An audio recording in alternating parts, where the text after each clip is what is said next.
Uncut Gems is a film that offers an experience in both sensationalism and realism, oscillating in tandem at breakneck velocities.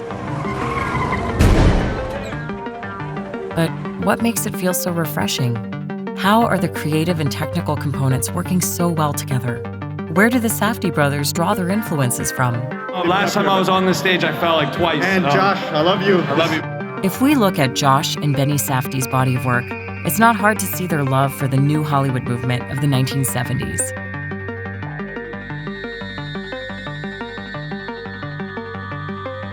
As well as their admiration for the kitchen sink realism of post-war Britain. These films were reactionary statements on the political and economic problems of their time. Their messages were direct, emotionally charged, and passionate. I'm a human being, God damn it! My life has value! They were stark, honest studies of humanity, not confined to presenting their truth in a watered-down manner. This is the ethos the Safdies take and run with, through a style that could, in effect, be called Baroque. Or, if I may, propose a new term, Baroque realism. Hear me out. Baroque was the art movement that followed and superseded the Renaissance period during the early 17th century. The famous artists included Caravaggio, Diego Velázquez, Peter Paul Rubens. Their paintings were bold, striking, expressive. They favored intense warm colors and strong contrasts of light and shadows. Unlike the placid, austere faces of Renaissance paintings, Baroque painters never shied away from showing big emotions with movement, drama, and a penchant for grandeur.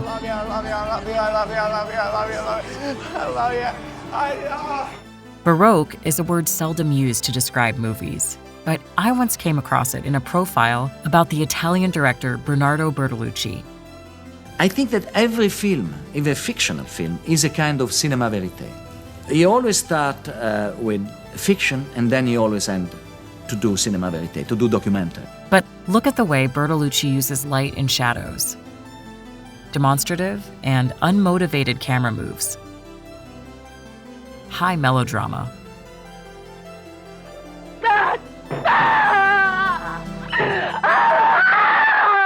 It's important to note that almost every art movement is in some way a reaction to the previous movement before it. With this in mind, 17th century Baroque can be seen as a reaction to the classical style of the Renaissance. Jumping ahead 100 years, we enter the age of realism. This radically different art movement rejected notions like romanticism and individualism. Realism moved away from religious iconography and focused its gaze on everyday subjects and mundane rituals of life. In film, the famous French critic André Bazin viewed formalism, i.e. montage editing, dramatic lighting, and melodrama, to be unfit for representing the world in a proper, authentic manner. In other words, realism was very much against artifice and heavy manipulation. Baroque realism is, therefore, a contradiction. And what makes Uncut Gems such a unique experience is that the Safdies fully embrace this contradiction. An example of this is how they play with the intensity of image and sound.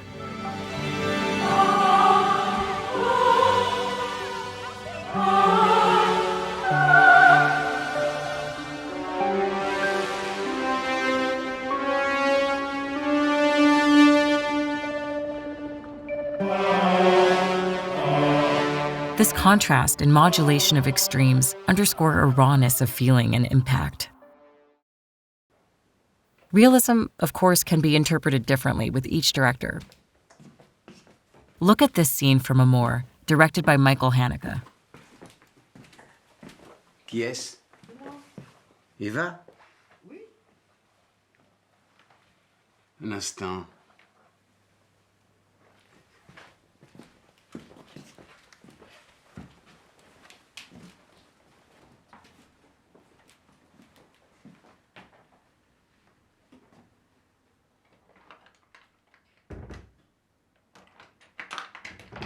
Haneke favors an extremely rigorous, detached approach. But here's the thing. Amour and Uncut Gems were shot by the same cameraman, Darius Khondji. Two very different directorial approaches to realism, through the eye of one cinematographer. Immersive sound design is another tool the Safdies use to their advantage.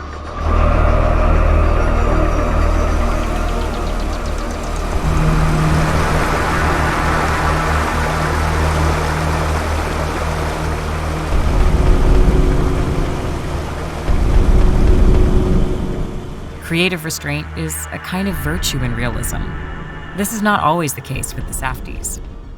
We wanted the sound to be very immersive. Like, we wanted a lot of layers of sound, a lot of sound effects, and we wanted the dialogue to kind of feel like you were there. And it was an obsession. And just this idea that you could take it to another level, like all of this stuff we were talking about, but taking it and making it this totally immersive experience with the sound was incredible. So it was like, okay, let's try it. And using the language of realism. Yeah, that's the thing, is taking all of these kind of tricks, but making it so that it just felt more like, oh, this is what it would be like if you were there. Altman kind of famously pushed sound in incredible ways, and before the technology was even there, it would have been amazing to have seen Altman use Atmos. It would have just been special.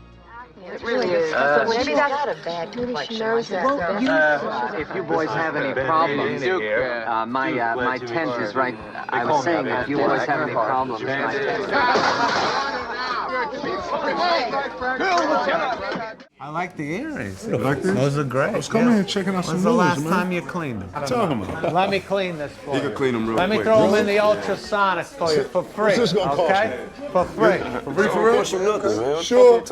Because Altman knows that life is not, movies shouldn't be, it should reflect life in that regard. So the way he's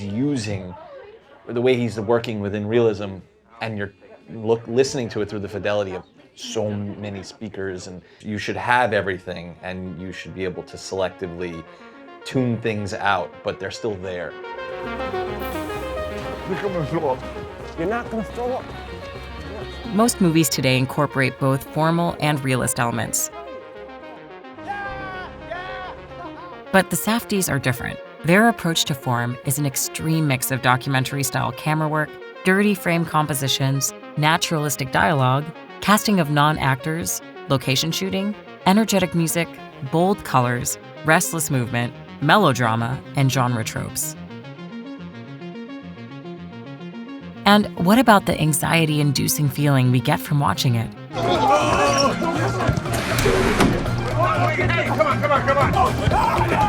Its essence can be traced to the paranoid style of Marathon Man, The French Connection, and the early films of Martin Scorsese. They revel in the same existential mayhem of living dangerously.